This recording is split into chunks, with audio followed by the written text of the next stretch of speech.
Hi guys, today we're going to reveal the secrets of Excel.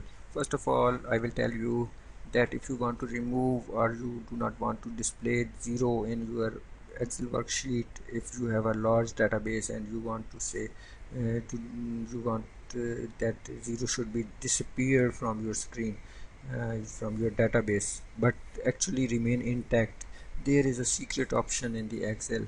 You can find what I'm telling you. And let's discuss this table. Let's say there is a staff named Alex, Jason, Mike, Sandra, Malik, and Khan.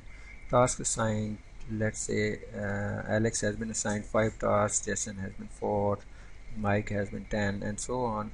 The task completion, like let's say Alex has completed 4 tasks, Jason has 0, Mike has done 5, Sandra 4, and so on. With the task percentage completion, 80%, 0%, 50%, 40%, and 0% and 33%.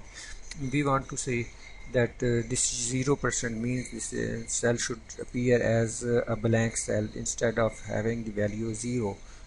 So what we should have to do, we will go to file options, and there we will find options, and there is a tab advanced.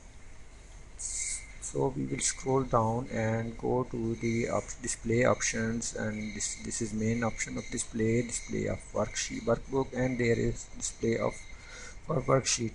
There is an option show a zero cell that have zero values. By default this option has been checked. If we will uncheck it, and let's see, the magic appears. It has been vanished. Zero is nowhere on the our database, but actually it remains in contact there. Actually it is fed in the database, but here it is vanished. Hopefully you will enjoy